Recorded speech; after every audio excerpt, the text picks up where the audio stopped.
Biglang hinawakan ni Lorraine ang kanyang ulo matapos lumabas ng klinik ni Doktora Clarice. Hindi niya mapigilan, para siyang nauupos na kandila. "Evelina," sabi niya. "Ano?" Naguguluhang tanong ni Miggy. Umaalalay din sa kanya si Shera. "Si Evelina, nakikita ko siyang humahalakak habang may hawak na hiringgilya." Mahina niyang sagot. Siya ang nagtutusok sa akin ng karayom. Ang sakit ng likidong nakalagay doon. Napapaaray ako." Parang nag-flashback sa isipan niyang ginawa sa kanya bago siya mawala ng alaala. Biglang bumilis ang tibok ng puso ni Lorraine habang hawak pa rin ng ulo, nanginginig ang kanyang mga kamay. Si Miggy at Shera ay parehong natigilan. Nagkatinginan sa kalalong inalalayan si Lorraine palapit sa may bench sa labas ng klinik. "Lorraine, anong ibig mo sabihin?" tanong ni Shera. Bahagyang nanginginig ang tinig. "Si Evelina, siya ang..." Hindi ko alam kung bakit pero bigla siyang lumitaw sa alaala ko. Garalgal ang boses ni Lorraine. Pinipilit na iugnay ang mga piraso ng nakaraan. Isang malamig na silid, may puting ilaw sa kisame. At si Evelina, suot niyang kulay asul na gloves. Nakangisi habang nilalapit sa akin ng hiringgilya. May asul na malapot na likidong naroroon na masakit kapag napahalo sa aking dugo. Napatayo si Miggy. Galit ang bumalot sa kanyang mukha. Unang kita ko pa lang sa babaeng yun. At sa mga paminira niya kay Shera, alam ko na hindi siya isang mabuting tao. Kung nagawa nga niyang mangagaw ng asawa ng kanyang kapatid, yung manakit pa kaya na hindi niya kakilala. Yun din ang iniisip ko, pero hindi ko rin maintindihan. Sagot ni Lorraine. Halos pabulong. Naalala ko na rin ang tunog ng pintuang bakal at may mga taong nasa paligid. Parang hindi lang si Evelyn ang nandoon. May isa pang boses. Babae din, mas bata. Parang sino? Sabay na tanong ni Miggy at Shera. Hindi ko man tandaan, subalit pinipigilan niya si Evelina. Bulong ni Lorraine. Sabay takip sa kanyang bibig. "Lorraine, kailangan mong magpahinga," mariing sabi ni Shera. "Baka epekto lang ito ng gamot ni Doktora Clarice. Baka..." "Hindi ito epekto ng gamot," puto ni Lorraine. "Ito ang katotohanan. Unti-unti nang bumabalik ang alaala ko. At sa bawat peraso, lumilitaw ang mukha ni Evelina. Iniisip ko, baka may kinalaman to sa batang hawak ko noon na sinasabi mong anak mo." Tahimik si Miggy, ngunit kita sa kanyang mukhang determinasyon. "Kung totoo ang sinasabi mo, kailangang malaman natin ang buong kwento. Hindi tayo pwedeng tumigil hanggat hindi natin nalalaman kung anong ginawa nila sa'yo. Pero paano natin sisimulan?" Tanong ni Shera. "Hindi natin alam kung sino pang kasangkot niya. May kinalaman kaya dito si Douglas?" Tanong ni Lorraine. Napatingin si Shera kay Lorraine, napakunot ang noo. "Si Douglas? Anong connect ni Douglas dito?" Dahan-dahan namang tumango si Lorraine habang pilit inaalalang mas malinaw pang bahagi ng alaala. "Parang tinatakot ako ni Evelyn na ipapapatay ako kay Douglas kapag tumakas." Naikuyom ni Shera ang kanyang mga kamao. Hindi niya akalain na may kinalaman ng kanyang kapatid dito. Ay hindi niya pala iyon kapatid dahil isa siyang ampon. Ang hindi siya makapaniwala ay kung may katotohanan na may kinalaman si Douglas sa nangyari kay Lorraine. Ano naman ang magiging dahilan ng lalaki? Ninanais kaya nito na patayin ang kanyang anak? Kaya ba takot na takot si Lorraine kay Douglas noon? Pero parang bakit hindi niya naman niya nakikita sa mga mata ng dating asawa? Nakakilala nito si Lorraine. Isa lang ang paraan para malaman ng totoo. Kailangan niya makausap si Douglas at ang malinawan ng lahat. Sinusumpa niya sa kanyang sarili na lalaking yun ay mananagot kapag nalaman niyang kasabwat ito ni Evelina sa paggawa ng masama kay Lorraine. Hindi niya ito mapapatawad. Douglas, pinuntahan niya sa ospital ang dati niyang asawa. Nalaman niya na nandoon ito dahil tinawagan siya ng matandang ginang. Kinamusta siya nito at nasabing halos sa ospital na tumitira si Douglas. "Huwag kang maingay, natutulog si Thea," may hinang bulong nito sa kanya. "Ano bang kailangan mo? Mag-usap nga tayo," sabi ni Shera dito. Nagulat si Douglas sa sinabi ni Shera. Isang himalayo na kausapin siya ng dating asawa. Naisa na niyang ligawan ulit ito at itamang mga pagkakamali, ngunit ngayon parang umaayon na sa kanyang tadhana. Binili niya sa kasambahay si Thea, saka sumama kay Shera sa labas ng ICU. Naglakad silang dalawa palabas ng ICU. Tahimik ang paligid, tanging ang paglangit-ngit ng sapatos sa tiles at mihinang pag-ihip ng aircon ang maririnig. Parehong kabado, parehong may gustong sabihin, parehong naglalakad sa linya na nakaraan at ngayon ayaw nilang magsalita hanggang wala pa sila sa lugar na kanilang maaring gawing meeting area. Sa panig ni Douglas, handa na siyang muling hingiin ang kamay ni Shera. Nagkamali siya ng akalain niyang mabuting tao si Evelina. Nalinlang siya na ipinapakita nitong patwitams na ugali. Inaamin niyang parang namulot siya ng batong ipupukpok sa kanyang ulo. Nang makahanap sila ng bakanting waiting area, naupo si Douglas sa kaliwang bahagi ng mahabang upuan. Umupo si Shera sa dulo. May distansya pa rin, hindi lang pisikal kundi emosyonal. Ngunit sapat ng hakbang niyang ito para maramdaman ni Douglas na baka may pag-asa pa. Na dahil si Shera ang unang nag-insist sa kanya, baka ibig sabihin ay malalim itong dahilan. Nagahalo ang kanyang emosyon. Ganito pala kiligin ng lalaki. Parang nakalutang sa alapaap. Anong gusto mong pag-usapan? Tanong ni Douglas. Pilit na kalmadong tinig kahit naramdam ang kabog ng dibdib. Tinitigan siya ni Shera. Ilang taon na ba ang lumipas mula nang huli silang nagkausap ng ganito? Hindi dahil siya galit o tunggalian, kundi dahil kailangan? Si Aliana, panimula ni Shera, derechahan. Napatigil si Douglas. Biglang bumigat ang balikat niya. Anong meron sa kanya? May kinalaman ka ba sa nangyari sa kanya ilang taon na nakakaraan? Ha? Ano nangyari? Nakakunot ang noon na tanong niya sa babae. Si Aliana Imperial at si Lorraine Rosales ay iisa. Naalala mo ba? Si Doktora Lorraine Rosales, ang babaeng nagpaanak sa akin noon. Naalala mo ba siya? Nawalan siya ng alaala at alam mo kung sinong may dahilan? Ang hayop mong kabit, si Evelina. At ginagawa kang panakot ni Evelina sa kanya sa tuwing siya ay lumalaban. Natigilan si Douglas sa kanyang narinig. Yun bang dahilan kung bakit sa tuwing nakikita siya ni Aliana ay para itong natatakot? Anong kinalaman niya doon? Wala akong alam dyan. Bumuntong hininga siya matapos mong ipanganak ang bata at sabihing namatay yun. Kasabay din noon ng pagkawala ni Lorraine. Ang akala ko nga namatay na siya. Paliwanag niya. Napatingin si Shera sa lalaki. Puno ng pagdududa. Hindi niya alam kung maniniwala pa siya. Ilang taon siyang namuhay sa kasinungalingan. Sa sakit, sa pangungulila, sa anak niyang nawalay sa mahabang panahon. Kaya mo ba akong tingnan sa mga mata at sabihin wala kang alam? Mading tanong ni Shera, pinipigil ang pangangat ng emosyon. Tumango si Douglas. Dahan-dahan pero baka sa kanyang mukha ang pagkalito. Hindi ko kailanman pinlalong mga nangyari.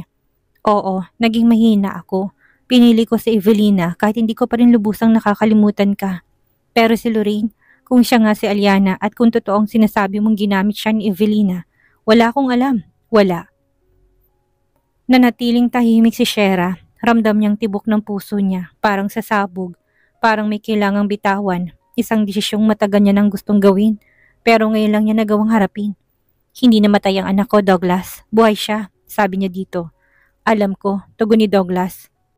Alam ko nagkamali ng injection sa'yo ng sperm at hindi sa akin ang batang yun. Marahil, yun din ang dahilan kung bakit hindi ko na siya hinanap pa. Alam mo, naguguluhang tanong niya. Oo, ospital ko yun at lahat na nangyayari doon alam ko. Maiksing tugon nito. Alam mo? Tanong ni Shera kay Douglas. Oo, alam ko. Bakit hinahabol mo pa rin ako kahit na alam mong ibang ama ng anak ko? Naguguluhang tanong niya. Hindi mo yung sinasadya. Isa pa, alam ko may nararamdaman ako sa'yo. At umaasa ako na babalik ka sa akin. Mahinang sagot ni Douglas. Wala ka ba talagang kinalaman sa nangyari kay Lorraine? Tanong niya sa lalaki. Ayaw nila ang buhay nilang dalawa ang pagtuunan ng usapang iyon. Wala. Simula nang makulong ka 5 taon na nakakaraan, hindi na kami muling nagkita ni Lorraine. Hanggang ipasara kong ospital na pinondohan ko dahil kumalat ang balita doon na namatay ang anak mo. Tugon ni Douglas. Ikaw ang may kasalanan ng lahat. Kayo ng kabit mo. Inis niyang sabi dito. Shera, magsisiman ako sa 100 ulit. Tapos ng lahat, nangyari na. Wala nang kailangang balikan. Ang magagawa ko na lang ay ang panugutin si Evelina. Kung anong nais niyong gawin sa kanya, hindi ko na kayo papakialaman. Salamat naman kung ganun. Yan lang ang hinihintay ko. Iniwan na ni Shera ang dating asawa na nanatiling nakatingin sa kanyang likuran. Umuwi siya sa bahay ni Eros. Uncle, maaari bang palabasin mo si Evelina sa kulungan? Tanong niya kay Eros. Bakit naman? Tanong nito sa kanya. Gusto ko lang maranasan yung maging daga na hinuhuli ng mga pusa. Makahulugan yung sagot. Si Eros ay ang tipo ng tao na hindi matanong. Matapos niyang sabihin yun, agad siyang tumawag sa presinto. Doon naman sa kulungan, agad sinabi kay Evelina tungkol sa kanyang paglaya. Bakit daw? Tanong niya. Ayaw mo pa bang makalaya? Tanong ng jail guard sa kanya. Malamang gusto ko. Pagod na akong babuyin ng mga putang inang yan. Palabasin mo na ako, bilis! Matapos makalaya, una siyang pumunta sa kanilang bahay. Wala ni isang tao doon at makalat pati ang paligid. Ramdam niyang pagkaulila matapos puntahan ang kwarto ng kanyang mga magulang. Magbabayad ka, Shera, bulong niya sa sarili. Humanda ka sa akin. Agad niyang hinanap ang mga cellphone sa bahay. At binuksan ang vault ng kanyang mga magulang. May pera doon sa kabaril. Kailangan niyang ipaglaban ng kanyang sarili. Hindi siya magpapaapi. Papatayin niya lahat ng taong nagpakulong sa kanya at itatakas ang kanyang anak mula kay Douglas. Una niyang pinuntahan ng ospital. Alam niyang nasa ICU ang kanyang anak. Eksaktong katulong lang ang nandoon nang dumating siya. Teya, mahina niyang bulong matapos pumasok doon. Miss Evelina, ano pong ginagawa niyo dito? Nag-aalalang tanong ng katulong sa kanya. Umalis na po kayo bago pa dumating si Sir. Hindi ako aalis hanggat hindi ko kasama ang aking anak, sagot niya. Anak, nandito na ako. Isasama na kita. Biglang nagbukas ng mga mata ang bata matapos siyang makita nito'y nalalaki ang mga mata ni Teya saka umiyak. Umalis ka. Tita, ikaw ang nagtulak sa akin sa bintana. Lumayas ka, sigaw nito. Anak, makinig ka. Ginawa ko lang yon para sa'yo. Okay lang ang peklat mo. Ipapagamot natin yan sa Amerika, sabi niya dito. Umalis ka. Alis! Sigaw ng bata. Daddy! Daddy! Nagumpisa na magwala si Teya. Mula sa labas narinig ni Douglas na umiiyak si Teya. Nagmamadali siyang tumakbo papunta doon at nakita niya si Evelina. Galit niya itong hinila sa braso. Anong ginagawa mo? Sinalyan niya ito sa sahig. Gusto ko lang kunin ang anak ko, sagot ni Evelina. Anong anak mo? Wala kang anak dito. Siyang nagtulak sa akin sa bintana, Daddy. Siyang masamang babae. Umiyak na sabi ni Teya. Nanlalaki ang mga mata ni Evelina. Lalo nang makitang mabalasik na tingin ni Douglas sa kanya. Douglas, hayaan mo ko magpaliwanag. Pakiusap niya dito. Walang hiya ka. Papatayin kita. Susugurin na siya ni Douglas, subalit kagad niyang nakuhang baril sa kanyang bag at pinaputukan ng lalaki. Ang silencer ay gumana, kaya bahagya lang ng tunog nun. Tumigil si Douglas at napatingin sa katawang tinamaan ng bala. Tumagos yun sa kanyang tiyan. Paglingon niya, nakita niya nakahiga si Teya na tinamaan sa ulo. Nakadilat ang mga mata ng bata. Sumusuka na siya ng dugo, subalit pinilit niyang pinuntahan ng kanyang anak sa kama. Kahit ang katulong hindi makahuma sa labi sa pagkagulantang sa nangyari. Sisigaw na sana siya ngunit mabilis siyang napaputukan ni Evelina. Nagmukhang crime scene ang loob ng ICU na yon. Gulat na gulat man, minabuti ni Evelina na kalmay ng sarili at nagmamadaling lumabas ng silid na yon. Sa kapatakbong naglakad sa pasilyo, isang sigaw ng taong kanyang narinig matapos niyang marating ang elevator. May nakaalam na ng krimen na kanyang ginawa. Kailangan niya na magmadaling umalis. Habang bumababa ang elevator, mabilis ang pintig ng puso ni Evelina. Hawak-hawak niyang baril sa loob ng kanyang coat pocket. Ramdam niyang lagkit ng pawis sa kanyang likod. Tila pinipiga ng konsensyang buo niyang katawan pero hindi siya dapat madala ng emosyon ngayon. Isa lang ang malinaw sa kanya, makalayo, makaligtas at makaganti. Ikinalma niya ang kanyang sarili at iwinaglit-saglit ang mukha ng kanyang anak na nawala ng buhay dahil sa kanya. Pasensya ka na anak, hindi ko sinasadya. Usal niya sa sarili. Patawarin mo si Mommy. Pagbukas ng elevator sa basement, agad siyang tumakbo, papunta sa parking lot ng hospital. Walang sumunod. Hindi pa siguro kumalat ang sigaw. Swerte pa rin siya. Nilabas niya ang susi ng lumang kotse ng kanyang ama at binuksan yun sa likod ng hospital. Umugong ang makina, marahas. Parang sinasariwa ang galit ng kanyang kalooban. Sa labas ng ICU nagkagulong lahat. Agad na kumalat ang nangyari pati na sa mga media. Isang nurse ang nakakita sa bangkay ng katulong at kaagad na nagsisigaw. Sumugod ang mga gwardya at kasunod ang mga doktor. Si Douglas, sugatan ngunit hindi pa nawawalan ng ulirat ay tinangkang buhatin upang isalba. Si Teya naman tila wala ng buhay. Code Red! Tawagin ang pulis! Tawagin ang pulis! Sigaw ng isang nurse habang sinisilip ang surveillance camera. Doon nila nakitang mabilis ang pag-alis ni Evelina. Sa mukha nitong malamig, walang nikatiting na pagsisisi. Isang bata ang napatay at ngayon, isa na siyang pugante. Samantala sa bahay ni Eros, tahimik si Shera habang nakaupo sa harap ng salamin. Sa wakas, natupad ng pangarap niyang mapalaya si Evelina. Hindi upang iligtas ito, kundi upang ipatakimin ito ng sarili niyang bangungot, ngunit hindi niya akalain na magiging mitya yun ng trahedya. Narinig niyang balita mula sa radyo na may nangyaring pamamaril sa ospital. Nang banggitin ang pangalan ni Douglas at ang batang Thea, parang tumigil ang mundo niya. Hindi niya mapulot ang puso niyang bumagsak at nadurog. Hindi, bulong niya habang dahan-dahang bumagsak sa salamin sa kamay niya. Pumasok si Eros sa dala ang phone. Shera, kailangan mo makita to. Pinakita niyang video mula sa security footage ng ospital. Kitang-kita si Evelina na pumasok sa ICU at makalipas ang ilang minuto. Pagpasok ni Douglas, nagmadali namang lumabas si Evelina. Napayuko si Shera, nanginginig ang balikat. Hindi ganito ang plano, hindi ganito dapat. Dapat siyang huhulihin ko, dapat siyang mawawala. Wala kang kasalanan, hindi mo alam na gano'n siya kabayolente. Sagot ni Eros ng mahina. Lahat tayo minaliit ang kakayahan ni Evelina. Hindi ko akalaing aabot sa ganito. Gusto ko lang siyang matakot. Hindi ang batang walang laban, bulalas ni Shera. Habang lumuluha, tinapik siya ni Eros sa balikat. Wala kang kasalanan. Hindi ikaw ang bumaril. Isa pa, marahil nag-away sila ni Douglas kaya nagawa niya yan. Hindi mo yan kasalanan. Sa daan may tumatawag sa telepono ni Evelina. Si Vera, ang matagal ng kaibigan ng kanyang ina. Isa sa mga ilang natirang koneksyon niya sa mundo. Evelina, nasan ka? Tanong nito agad nang sagutin niya ang tawag. Wala ka na sa kulungan tapos may balita ko napatay mo raw si Ara, anak ni Douglas. Ano nangyari? Hindi agad nakasagot si Evelina. Nakatulala siya sa kalsada. Humaharurot ang sasakyan. Hindi ko sinasadya. Hindi ko siya tinarget. Aksidente lang ang lahat. Evelina, wala ka nang babalikan sa lungsod. May warrant ka na. Malamang idedeklara kang armed and dangerous. Umalis ka na dyan. Ngayon din. Pero wag kang pupunta sa bahay ko. May nagbabantay dito. Saka palang natauhan si Evelina. Tita, saan ako pupunta? May safe house sa may Tagaytay. Luma na yun pero may stock. Gamitin mo yun pero huli na to. Pag nahuli ka, hindi na kita matutulungan. Sasabihin ko sa kapatid kong si Agnes na hayaang manatili ka doon. Hindi ko sasabihin ikaw nandun at baka itimbre ka sa pulis. Pinutol ni Vera ang tawag. Tahimik na tumulong luha ni Evelina habang nasa daan. Ngayon, siya na ang hinahabol. Gaya ng mga daga sa kulungan. Ngunit hindi pa tapos ang laban. Patayan na lang kung patayan. Dumating si Shera kasama si Eros sa ospital. Nandun pa rin ang bangkay ni Thea sa tabi ni Douglas. Yakap-yakap nito ang anak, mahinang vitals ni Douglas. At halatang nahihirapan ito. Bahagyang umiti si Douglas matapos siyang makita. Shera, Douglas, lumuluha siyang lumuhod. Patawarin mo ko. Wala kang kasalanan, nangihinang boses si Douglas. Marahil, kabayaran itong lahat sa mga nagawa kong kasalanan sa'yo.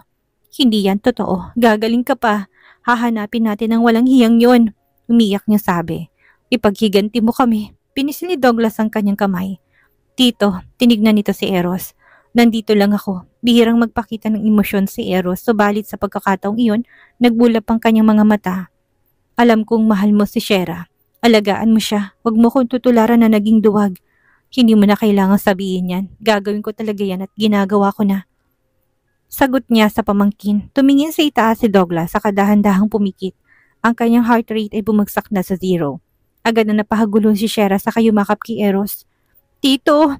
Hindi niya mapigilan ang kanyang sarili. Nakakaawang iyak na yon na parang nakikidalamhati pati ang mga kaluluwa. Niyakap siya ng mahigpit ni Eros. Kakayanin natin to. Mananagot ang dapat managot. Mahinang bulong ni Eros sa kanya. Pumunta kayo sa rest house sa Tagaytay. Isang tawag yun mula sa tita ni Aliana. Si Vera. Bakit tita? Tanong ni Aliana dito. Magsama kayo ng mga pulis. Doon ko pinatuloy si Evelina. Sagot ni Vera. Ha? Kaibigan ko kasi ang kanyang ina at hindi ko siya matanggihan. Pero alam kong kaibigan mo si Shera. Kaya magtungo kayo doon at magsama ng mga pulis. Utos nito. Hindi maganda na may gumagalang kriminal na kagaya niya sa mundo. Sige tita, salamat. Agad niyang tinawagan si Shera upang ibalita ang mensaheng pinadala sa kanya ni Vera. Huwag kang tatawag ng pulis. Pupunta kami dyan. Sagot mula sa kabilang linya. Kasalukuyang inaalo ni Shera si Gabriel. Isang linggo na nakakaraan, pagmula ng pasalangin ni Evelina ang kanyang magama at hanggang ngayon, nalulungkot si Gabriel kapag naalala si Thea.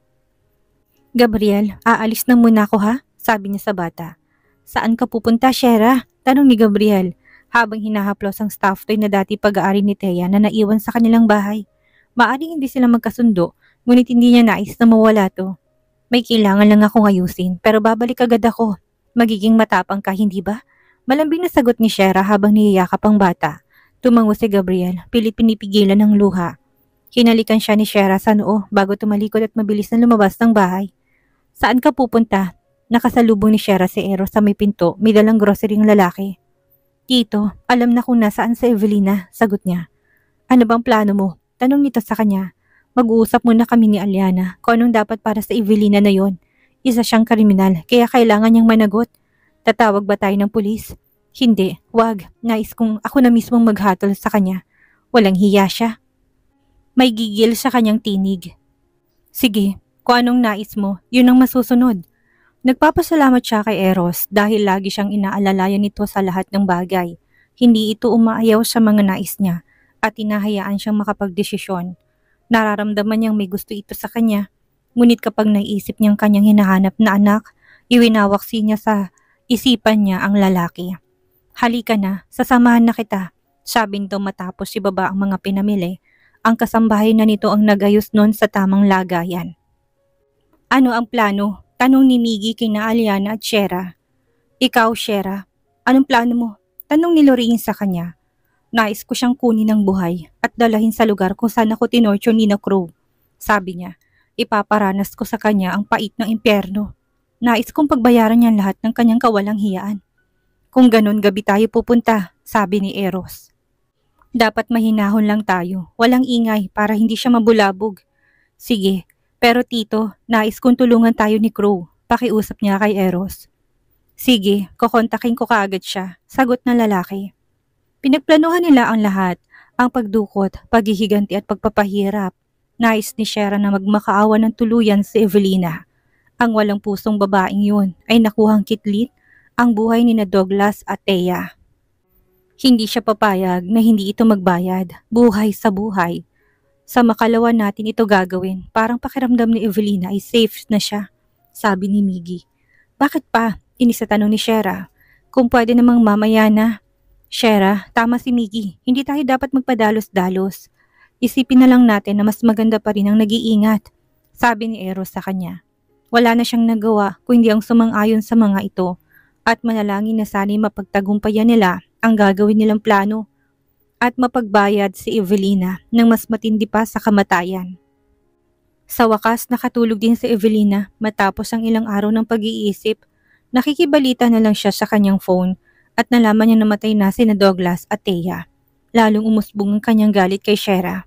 Sinisisi niya ito sa lahat na nangyayari sa kanya. Pakaramdam niya ay napakaswerte ng babaeng yun. Hindi man lang siya tinirhan kahit na konting pagkaswerte sa buhay. Sa kanyang pagtulog, dinalaw siya ng isang panaginip. Sige, dalahin na yan. Sa ospital din bang mga baliw? Oo, gaya ng ginawa niya sa atin. Ramdam niyang mga kaluskos. Pakinig niya ang usapan. Subalit hindi niya maimulat ang kanyang mga mata. Anong nangyayari sa kanya? Panaginip lang yun kanina. Subalit ngayon ay parang totoo na. Gumagalaw ang kanyang paligid. Subalit ang kanyang mga matay na natiling nakapikit. Hindi niya maigalaw ang kanyang buong katawan. Sina Shera at Lorraine ay sinasaksak ng pamanhid ang katawan ni Evelina. Nakapasok sila sa bahay na walang kahirap-hirap. Matapos lagyan ng pampatulog ang tangke ng tubig na pinagkukunan ni Evelina ng inumin. Kasama sina Miggy at Eros, dinala nila sa isang asylum si Evelina. Tulog pa ba yan? Tanong ni Miggy habang nagdi-drive. Tulog pa, tugon ni Lorraine. Nakausap ko ng asylum at may isang kwarto na doon na nakalaan para sa kanya, sabi ni Eros. Shera, handa mo bang gawin to? Hindi ka ba nagdadalawang isip? Sa dami ng kasalanang ginawa ng babaeng to, dapat lang na wag na siyang makalabas. Dapat maranasan niya kung paano maging isang baliw. Huminga si Shera. Simula nung mawala si Mama, pinutol ko na rin ang ugnayan naming dalawa. Wala na siya sa akin. Ginawa niya akong hayop. Ipaparanas ko sa kanya kung paano naman maging hayop. Wala na siyang nararamdaman ni Katiting na pagmamahal sa babaeng tinuring niyang kapatid. Malapit na sila sa gate ng asylum at nanatili pa rin nakapikit si Evelina na nakahiga sa stretcher. Hindi niya maintindihan ang ibang sinasabi ng mga tao sa paligid niya. Naguguluhan siya at nalilito. Hindi niya alam kung panaginip pa ba ito o totoo. Pagpasok ng ambulansya sa loob ng bakuran ng asylum, agad silang sinalubong ng mga nurse na naroon. Maayos na ba ang kwarto niya? Tanong ni Eros sa mga to. Yes sir, pati po yung mga gamot na ipinahanda ninyo. Maayos na, sagot ng nurse. Okay, akin na yung susi. Agad namang inabot nitong susi kay Eros. Pinalis na niyang mga yun saka pa lang nila inilabas ang stretcher na nasa loob. Sa lugar na yun, ang mahalaga lang ay pera. Kaya wala silang pakialam kung sino man ang pumapasok. Madaming kwarto sa asylum at ang ibang naroon ay hinihintay na lang ang kanilang kamatayan. Nagbabayad na lang ang mga nagpakulong kapag namatay na at sila nang bahala. Sa isang silid na may mga aparato nila ipinasok si Evelina. Tinuruan na sila ng mga nurse kung paano gumamit at magkabit ng IV. Agad nilang tinali si Evelina. Ang mga kamay at paa nito'y nakatali sa operating table, pati ng katawan. Iwan na muna namin kayo. Paalam ni Eros. Sa labas na muna kami. Sige, tumango sina Cher at Lorraine sa dalawang lalaki. Mukhang kailangan nating hintayin kung kailan magigising ang ating pasyente, sabi ni Lorraine. Ano kayang mararamdaman ng babaeng ito kapag nalaman niyang ilang araw na lang ang itatagal niya sa mundo? Huminga si Cher ng malalim. Noon, napakabuti niyang tao, wala siyang katigasan sa katawan. Subalit tinuruan siya ni Evelina na maging manhid. Maya-maya pa, gumalaw ng bahagyang mga daliri ni Evelina. Napatingin kaagad si Lorraine. Gumagalaw na siya. Napatayo si Cher at lumapit. Huwag kang bibigay, bulong ni Lorraine. Ginawa niya sa iyong lahat ng sakit na meron ka ngayon, kung hindi dahil sa kanya. Okay sana tayong dalawa. Tahimik lang si Shera. Ang dating mahinhin at maramdamin niyang pagkatao ay tila tuluyang nawala na. Pinalitan niya ng matinding galit at determinasyon. Nag-umpisang magmulat ang mga mata ni Evelina. Unti-unting nanumbalik ang liwanag sa kanyang paningin. Ngunit saglit lang yun, napalitan ng lubos na takot na mapagtanto niya kung nasan siya. Anong lugar to? Bulong niya. Sinubukan niyang gumalaw pero hindi niya maihakbang ang kanyang kamay. Laking gulat niya nang mapansin ang mga tali. Ano to? Pasigaw niya. Magandang umaga ate. Malamig na bati ni Shera. Walang emosyon sa kanyang muka. Welcome sa bago mong tahanan. Anong ginagawa niyo sa akin? Pakawalan niyo ako. Sigaw ni Evelina. Pilit na inaalog ang katawan. Hindi ba't ito rin ang ginawa mo sa amin noon? Tinuring mo kaming baliw. Sinira mong buhay namin. Ngayon, taste the dose of your own medicine. Madaling nasambit ni Lorraine. Wala kayong karapatan. Wala kayong karapatan. Pausasigaw ni Evelina habang sinisikap na igalaw ang katawan. Ngunit bigo siya. Kapag nakawala ako dito, papatayin ko kayong dalawa. Paano ka makakawala? Nakatali ka nga, hindi ba? Nakangising sagot ni Shera. Lumapit si Shera, hawak ang isang maliit na vial ng gamot. Alam mo bang may mga bagay sa mundong ito na hindi na may babalik? Aniya, malamig pa rin ang tinig. Si Mama, si Douglas, si Thea, lahat sila nawala dahil sa'yo. Ngayon gusto kong maranasan mong pakiramdam ng pagkawala. Nanginginig si Evelina. Hindi ko kasalanan. Hindi ko sinasadya. Pero ginawa mo pa rin, maring sagot ni Shera. Itinurok ni Lorraine ang gamot sa IV, gumagapang hapdi sa kanyang ugat. Hindi to pwede. Shera, wag. Kapatid mo ko. Sigaw ni Evelina na unti-unting nakakaramdam ng hilo. Hindi kita kapatid, sagot ni Shera habang lumingon kay Lorraine. Tara na, hayaan na muna natin siyang matakot. Pagkalabas ng dalawa, unti-unting nanginig si Evelina. May malalaking ahas siyang nakikita. Nakikita siya ng dyablo. Sigaw siya ng sigaw sa takot. Wala siyang nagawa dahil nakatali siya. Kahit sa pagpikit ng kanyang mga mata, nakikita pa rin yung mga masasamang nilalang na yon. Lumayo kayo sa akin, sigaw niya. Huwag kayong lalapit. Pakiramdam niya mamamatay na siya sa takot. Hindi siya makatakbo hanggang tuluyan na siyang maihi. Basang-basa ang kanyang suot na damit. Anong pakiramdam mo ngayon na nakapaghiganti ka na kay Evelina? Tanong ni Eros kay Shera. Nasatisfied ka ba? Sobrang saya ko na nakaganti na ako sa kanya. Naipaghiganti ko na sina Mama, Douglas at Thea, masaya niyan sabi. Convoy sila pauwi ni na Lorraine at Miggy. Inimbitahan ni Eros ang mag-asawa na kumain at matulog sa kanyang villa. Habang nasa daan, hindi mapigilan ni Sherang maiyak sa tuwa. Sa wakas, nawala ng balakid sa buhay niya. Ang taong ilang beses siyang tinangkang patayin, ngunit hindi nagtagumpay. Masaya ako para sa'yo, nakangiting sabi ni Eros sa kanya. Salamat sa mga tulong mo, Ninong. Maaring ito ang huli mong pagkatulong sa akin. Nakangiting sabi niya. Ha? Bakit naman? Gulat na tanong ni Eros sa kanya. Nakita ko na si Lorraine. Si Aliana Imperial siya. Katulad ko, pinaglaruan din siya ni Evelina. At ngayon unti-unti nang bumabalik ang kanyang alaala. Kaya may posibilidad na makita ko na ang aking anak. Tinignan ni Eros ang babae saka ngumiti. Sana matagpuan mo ng anak mo. Paano kung ayaw siyang ibigay ng tatay niya sa'yo? Nag-aalalang tanong niya. Gagawin ko lahat para mabawi ang anak ko, sagot nito. Kahit panghiling na lalaki sa'yo, ipakasalan mo siya? Saglit na nag-isip si Shera, saka bumuntong hininga at sumagot. Kahit na yan pa. Oo, si Eros naman ang nawalan ng kibo. Para siyang sinaksak sa puso sa binitawang salita ng babae. Kung ganun, kahit pala pilit niya na kanyang sarili dito nakapagdesisyon na ito. Kung saan ka masaya, malungkot ng ngiti ang binigay ni Eros dito. Parang may kirot na naramdaman si Shera sa ngiting yon. Oo nga at may pagtingin siya sa lalaki, subalit ang tadhana ng pilit na pinaglalayo sila. Kaya kailangan niya ng tanggapin ng kapalaran niya. Kailangan ng harapin niyang bukas nang wala ito sa piling niya. Mas mahalaga na sa kanya ang kanyang anak kahit pa isakripisyo niya ang kanyang kaligayahan. Manghang-mangha naman si Lorraine sa dinaanan nilang lugar. Saka pumikit para samyuhin ang hangin na nagmumula sa labas.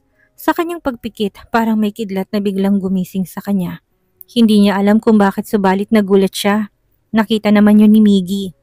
Okay ka lang ba? Tanong nito sa kanya. Parang familiar ako sa lugar na to. Saka siya muling pumikit. May nakikita siyang babae. Siya yun. Iniwan niyang isang bata sa tapat ng gate. Sinigurado na muna niyang madampot yun ng tao sa loob bago siya umalis. Bago siya nahuli ng mga tauhan ni Evelina, bigla siyang nagmulat ng mata. Anong naalala mo? Saglit na itinigil ni Miggy ang sasakyan. Napansin naman yun ni Shera sa unahan kaya tumigil din ng mga to at bumaba. Anong nangyayari? Tanong ni Shera na nagpunta sa tapat ng passenger seat kung saan nandoon si Lorraine. Hindi ako maaring magkamali, sabi ni Lorraine sabay labas ng pinto. Familiar ako sa lugar na to. Naglakad siya sa kahabaan ng kalsada. Diretso, walang nililikuan. Pagdating niya sa pinakadulo sa lugar kung saan may isang bahay na malapit sa park, may malaking gate at Japanese style na bubong na kubo. Tumigil siya. Lorraine, anong ginagawa mo? Nagtatakang tanong ni Shera sa kaibigan. Dito ko iniwan ang batang yun. Ang iyong anak, nakangiti habang umiiyak si Lorraine. Nilapitan niya si Shera. Nakikita na natin ang baby mo, Shera. Hindi ako maaaring magkamali. Niyakap pa niyang kaibigan, nakamasid naman sa kanyang mga kasama. Ano, Shera? Halika na, mag-doorbell na tayo. Hinilan ni Lorraine si Shera na talagang natigilan. Hindi alam ang sasabihin sa kaibigan kung paano ipapaliwanag. Sunod-sunod na nag-doorbell si Lorraine. Sobrang tuwa niya dahil finally, matutupad niya ng pangarap ng kanyang kaibigan. Lumabas ang isang matandang babae na mukhang katulong ng bahay. Ano po yun? Hindi nito binubuksan ng gate, ngunit nang makitang mga tao sa labas tinanggal nitong padlock. Master Eros, yang Madam Shera, magandang gabi po. Nalalaki ang mga mata ni Lorraine sabay tingin kina Shera. Bakit kilala niya kayo? Nagtatakang tanong ni Lorraine. Bahay po ito ni Master Eros at siyang Madam naman po ay asawa niyang Master Douglas na pamangkin ni Master. Paliwanag na katulong. Mas lalo pang naguluhan si Lorraine. Pasok kayo, kukunin lang namin ang sasakyan, sabi ni Eros sa kanila. Iniwan na sila ng katulong doon. Nakatulala pa rin si Shera. Naluluha siya na hindi niya maintindihan. Shera, ibig sabihin, si Master Eros ang ama ng anak mo? Hindi pa rin kasi matandaan ni Lorraine ang pangalan ng ama ng bata. Lorraine, umiiyak na tugon ni Shera. Saka nang hinang mga tuhod, agad naman dumating sina Eros at naalalayan pa siya. Binuhat siya ng lalaki papasok sa loob, kasunod sina Lorraine. Tita Aliana, masayang sabi ni Gabriel kay Lorraine. Anong ginagawa niyo dito? Napatitig siya sa bata, kaya pala noon pa man pansin niya ng pagkakahawig nito't ni Shera. Kitang-kita niyang pagkakatulad ng kanilang mga mata. Gabriel, niyakap niyang bata. Oh Gabriel, bakit po? Naguguluhan tanong ng bata. Daddy, ano nangyari kay Shera? Kumalas ang bata kay Lorraine at ang madaling tumakbo kay Shera. Okay ka lang ba? Umiyak si Shera. Iyak yun ng kaligayahan. Si Lorraine patuloy din ang pagluha. Shera, niyakap siya ng bata. Okay lang yan. Nandito lang ako. Mahal kita. Lalo siyang umiyak. Si Eros na nagpipigil ng luhay na patingala din. Walang pagsidla ng tuwa ang kanyang puso. Hindi niya akalaing ang hinahanap niyang ina ng bata ay nasa harapan niya. Yun sigurong dahilan kung bakit sobrang lapit ng bata kay Shera. Dahil ramdam nito na yun ang kanyang ina. Anak, niyakap ng mahigpit ni Shera si Gabriel. Hindi siya makapaniwalang sa tinagal-tagal niya itong hinahanap, ito at nakadikit lang pala sa kanyang bata. Shera, hindi ako makahinga, reklamo ng bata. Lorraine, totoo bang ikaw ang nag-iwan sa bata sa harapan ng gate ko? Tanong ni Eros. Oo, itinakas ko siya sa mga taong nais siyang gawa ng masama, sagot ni Lorraine sa kanya. Pinadiinay kong batang ito, kaya nalaman kong anak ko siya. Nung may tumawag sa akin ng aking sperm, ay naiturok sa isang babae at naianak yun. Naghihintay ako ng tawag at hindi ko naman nakalain na dadalahin siya dito. Isa lang sperm tube na yun. Kaya sigurado ako na anak namin ito ni Shera. Si Shera ang mami ko? Nalalaki ang mga mata ni Gabriel. Anak, mabubuo na tayo. Masayang sambit ni Eros sa kanyang anak. Pagkalipas ng isang buwan, lumabas ang resulta ng DNA ni Shera at Gabriel. Positive yun. Naglulundag sa tuwa si Shera at Gabriel. Pangarap nilang maging mag-ina noon pa man, subalit natigilan sila na magsalita si Eros. Hindi ko siya ibibigay sa'yo. Ha? Nagulat na sabi ni Shera. Pero bakit? Anak ko siya at mananatili siya dito. Anak ko rin siya. Mataas ang tinig ni Shera. Kahit na ako masusunod kaya kailangan mo sumunod. Hindi ako makakapayag. Hindi ba sabi mo sa akin nun na gagawin mo lahat para lang sa anak mo? Natigil na si Shera sa narinig. Oo nga, sinabi niya yun. Sinabi ko nga yun. Bakit? Ngayon gusto ko to pa rin mong sinabi mo. Ano bang gusto mo? Tanong ni Shera kay Eros. Pakasalan mo ko. Pakasalan kita?